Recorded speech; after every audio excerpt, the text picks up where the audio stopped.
Olá, boa tarde. Sejam bem-vindos a mais uma edição de Mercado e Companhia. Vamos aos destaques de hoje a partir de agora. Acordo comercial entre China e Estados Unidos deverá ser discutido em encontro entre os países marcado agora para o próximo dia 15 de agosto. Safra 2021. Quando vão chegar as próximas chuvas plantadeiras? Nessa edição você vai saber os detalhes da previsão do tempo. E mais, o preço do arroz em casca atingiu o maior patamar em 12 anos e a saca já se aproxima de R$ 70. Você vai ver também que uma pesquisadora lá de Minas Gerais analisou a sequência do DNA do vírus da mancha anular do café e o estudo pode ajudar a desenvolver cultivares mais resistentes. Tudo isso e mais nesta edição que já está no ar.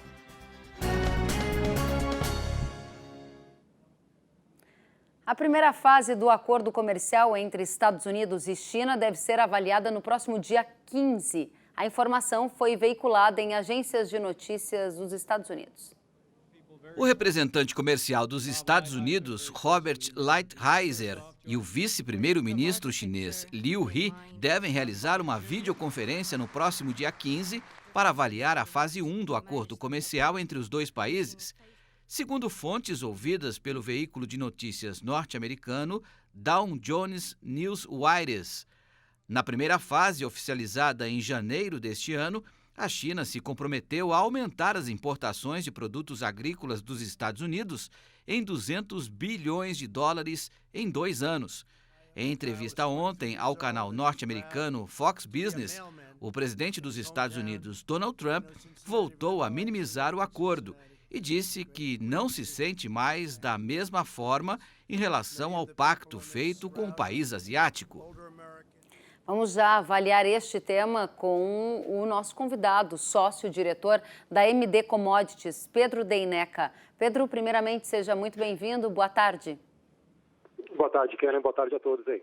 A gente tem agora uma agenda marcada para o dia 15, né? Especula-se que um dos temas deve ser o acordo de fase 1 da guerra comercial. Que isso impacta no mercado agrícola? Qual é a relevância disso para a formação de preço também para o produtor brasileiro?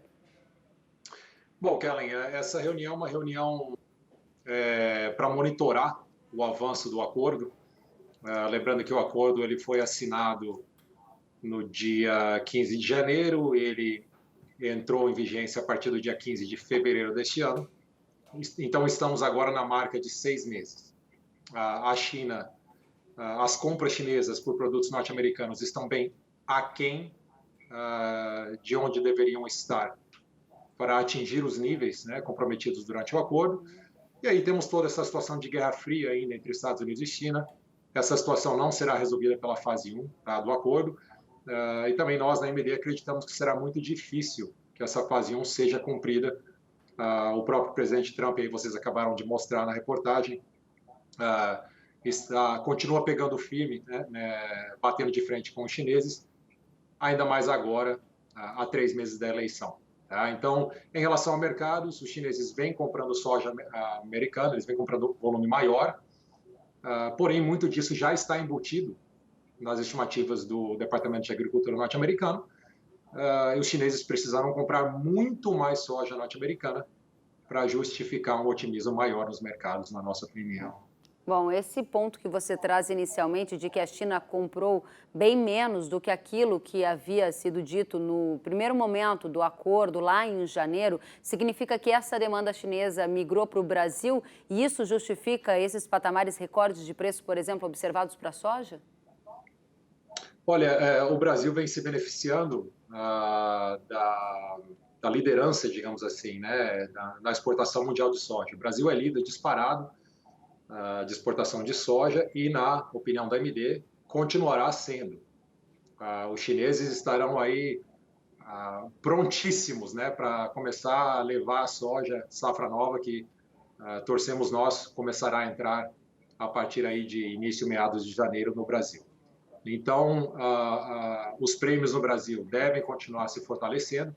Obviamente, os preços em reais da soja no Brasil estão se beneficiando da combinação de prêmio mais câmbio, e também Chicago, que ainda, por mais que não esteja naquele preço que todo mundo quer ver, acima de $10, ainda a $9 aqui, na nossa opinião, não está precificando o potencial da safra norte-americana, ou seja, Chicago ainda tem possibilidade de cair. Porém, prêmios no Brasil devem continuar fortíssimos aí ao longo do resto do ano, e o câmbio também, nessa incógnita que estamos tendo ao longo de 2020, enquanto estiver acima de 4,80, 5, 5,20, vai continuar sustentando preços em reais nas praças locais. Muito bem, agora o nosso telespectador ele quer antecipar o que ele pode esperar dessa reunião do dia 15 de agosto. Claro que é algo completamente difícil de prever, mas em termos de impactos práticos na formação de preço, algum fato que possa decorrer desse encontro chama a atenção da MD Commodities? Muito difícil, Kelly. Excelente pergunta. Nós acreditamos que vai ser apenas uma reunião de monitoramento. É possível que a China tente avançar algumas compras antes da reunião da semana que vem para apaziguar aí os nervos, digamos assim. Mas será muito difícil vermos algo significativo desta reunião que venha a mudar o foco do mercado, que neste momento está muito mais voltado para a possibilidade de uma safra de 118 a 120 milhões de toneladas aqui nos Estados Unidos, do que de uma demanda chinesa que, apesar de muito melhor do que esteve no ano passado e no ano anterior, ainda está muito longe dos volumes que precisa estar para cumprir essa fase 1 do acordo. Ou seja, algo impactante para o mercado, acreditamos que seja muito difícil. Porém, é aquilo que a gente fala para os nossos clientes. Provável não é uma notícia muito impactante, mas possível tudo é, principalmente ainda nesse ano de 2020, né, Kelly? Exatamente, dado essas contínuas mudanças de cenários que a gente observou em 2020, é bastante difícil tentar antecipar qual o resultado deste encontro previsto para o dia 15 de agosto. Agora, o que a gente já tem visto por parte dos produtores brasileiros é uma antecipação em patamares recordes da comercialização da safra, dados esses fundamentos que você colocou. Dólar acima de 5, prêmio também alto e uma demanda aquecida, por exemplo, da China. Neste momento, quanto já foi vendido dessa safra que ainda vai ser plantada 2021, de acordo com os dados da MD, Pedro? Kelly, eu tenho que pegar esses dados exatos, tá? Mas historicamente, como você acabou de falar, já estamos bem avançados, né? Acima aí dos 40% fácil, né? Na venda da safra do ano que vem.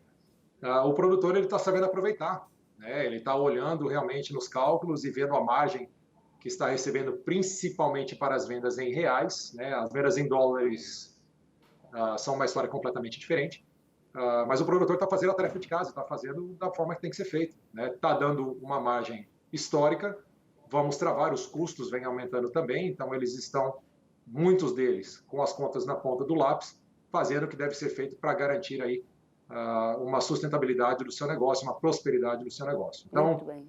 A perspectiva para 2021 vai depender do tamanho da safra sul-americana, demanda chinesa, etc. Nós acreditamos que a demanda vai continuar muito forte, tá? Queremos deixar isso muito claro. Mas acreditamos que o Brasil continuará liderando as exportações e isso deve continuar sustentando prêmios no mercado local. Agora a gente só tem que observar o que vai acontecer com Chicago se realmente os Estados Unidos colher essa safra fortíssima aí que parece que vai colher até agora. Muito bem. Pedro Deineca, muito obrigada pelas informações. Direto dos Estados Unidos, MD Commodities. Uma boa tarde para você. Volte sempre. Obrigado, Kelly. Boa tarde a todos. Até a próxima. E a gente vai em frente, porque uma explosão na região portuária de Beirute, essas imagens, né, chocaram o mundo. Lá na capital do Líbano, chamaram a atenção de todos nós. Dezenas de pessoas morreram e cerca de 4.000 ficaram feridas no país. O governo do Líbano afirmou que um curto-circuito causou um incêndio e a explosão em um depósito de fogos e também em um armazém, onde estavam toneladas de nitrato de amônio, substância usada como fertilizante. E é justamente por este ponto que a gente traz este tema aqui no Mercado e Companhia, para saber os cuidados e os riscos de armazenar substâncias químicas que são utilizadas, né, ali na confecção dos fertilizantes. Para este bate-papo, o professor doutor do Instituto de Química da Universidade de São Paulo está conosco, Reinaldo Camino Basito. Muito boa tarde, professor, seja muito bem-vindo. Boa tarde, muito obrigado pelo convite. Professor, nós estamos aqui com um público do agronegócio espalhado pelo Brasil. E neste ano de 2020, muitos produtores, em decorrência da pandemia, resolveram antecipar a compra de fertilizantes e até garantir que esse produto chegasse antes na fazenda para evitar qualquer risco na logística. E aí vem esse fato lá do Líbano que nos chama a atenção. Quais são os riscos da armazenagem dessas substâncias químicas? Que tipo de cuidado é preciso tomar? E se o Brasil já teve algum caso semelhante de uma explosão por causa do armazenamento desses produtos? O principal fertilizante que requer um cuidado muito especial é o nitrato de amônio, por conta dele ser sensível a altas temperaturas, o que pode levar a uma explosão, e as consequências, como vimos lá no Líbano, são catastróficas devido às grandes quantidades armazenadas.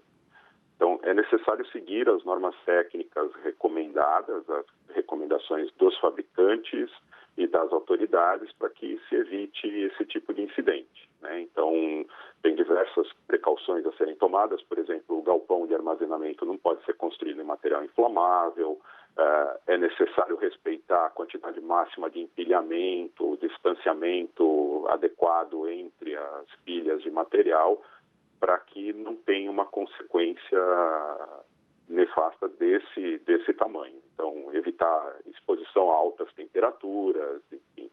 Os fabricantes passam essas recomendações técnicas para os produtores que compram esses produtos deles, e essas recomendações precisam ser seguidas. Professor, o nitrato de amônio ele é estável desde que se siga as recomendações técnicas. Ele é estável desde que seguidas as recomendações técnicas. O nitrato de amônio, que é a substância utilizada para a confecção de alguns fertilizantes. Essa explosão que aconteceu lá no Líbano, ela ocorreu pelo contato do produto com alguma outra substância? Esse é um risco verdadeiro aqui para o Brasil ou é algo muito raro? É necessário segregar o nitrato de amônio de outras substâncias que podem reagir com ele. Ele é um agente oxidante, então precisa evitar que se entre em contato com substâncias redutoras. Por exemplo, nitrato de amônio e ureia têm que ser segregados. O que aconteceu no Líbano, pelas imagens, houve um incêndio prévio, talvez de um outro material, porque o nitrato de amônio em si não é inflamável, ele aumenta o fogo em outros materiais, mas em si ele não é inflamável. Então, houve um incêndio prévio de grande proporção que aqueceu o nitrato de amônio, provavelmente, e causou essa explosão.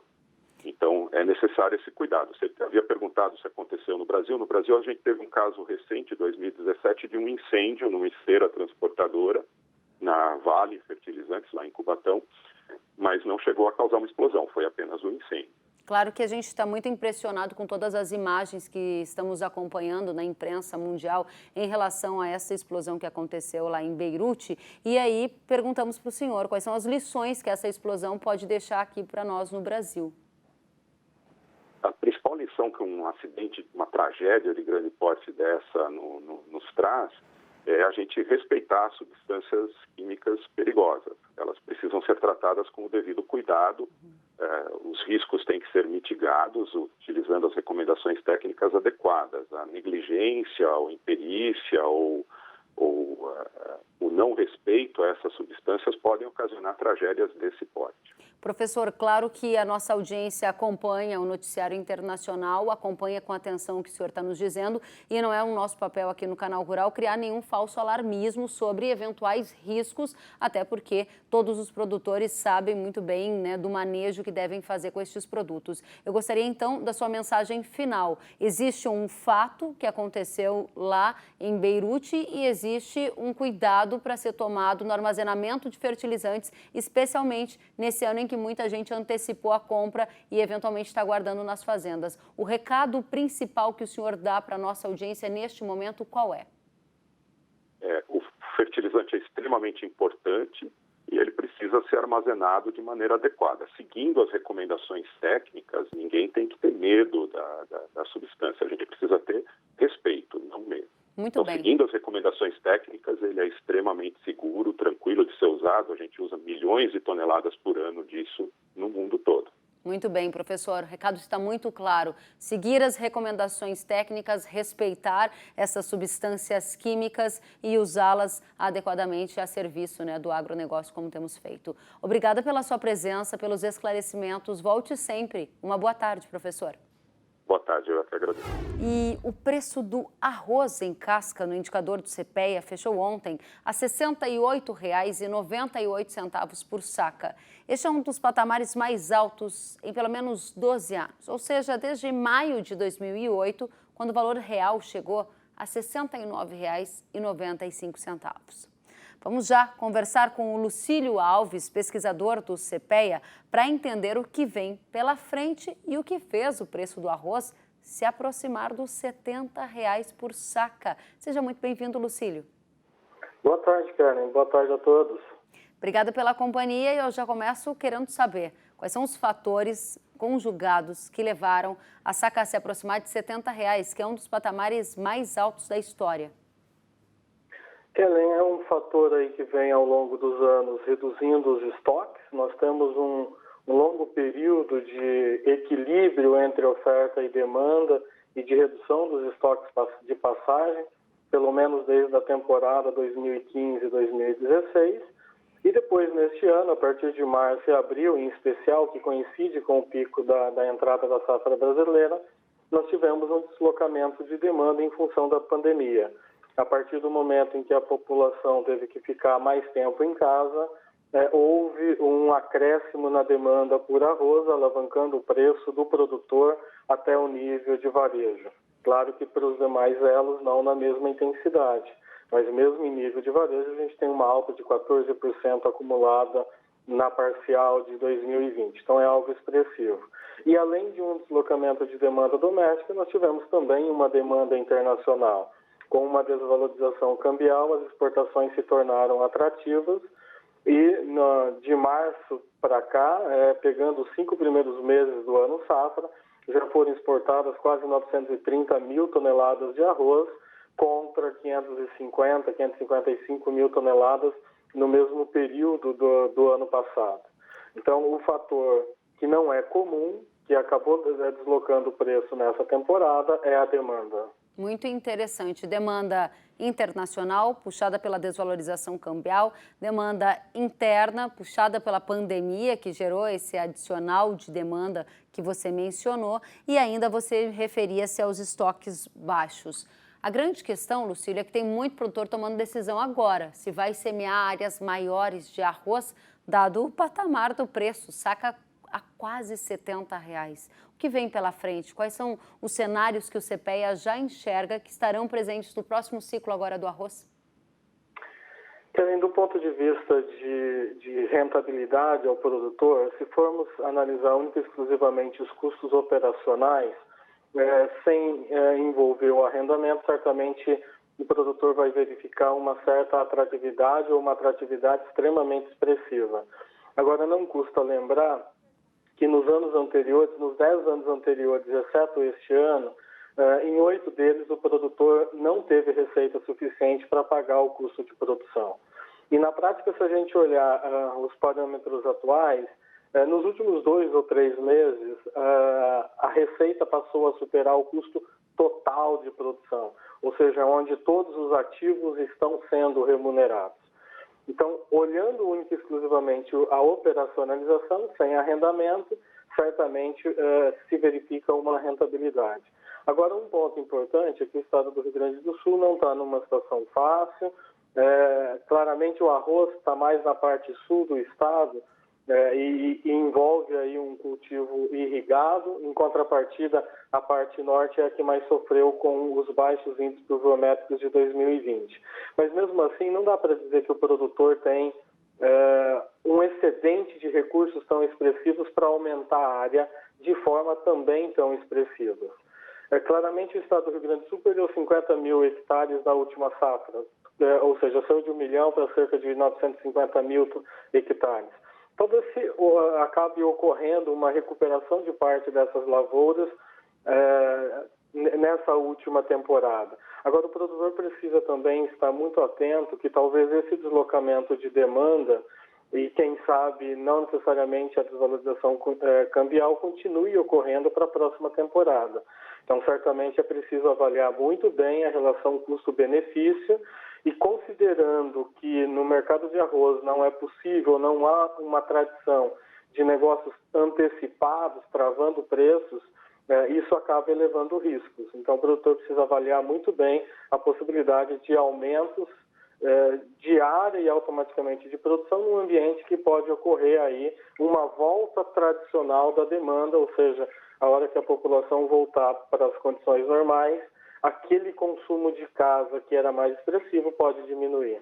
Muito interessante mesmo. Lucílio, obrigada por trazer o contexto de hoje e os cenários projetados pelo CPE. A mensagem ficou realmente muito clara e a gente agradece pela sua presença. Volte sempre, uma boa tarde. Boa tarde, à disposição. Obrigado. Até a próxima. Sentiu falta de algum conteúdo? Acesse canalrural.com.br.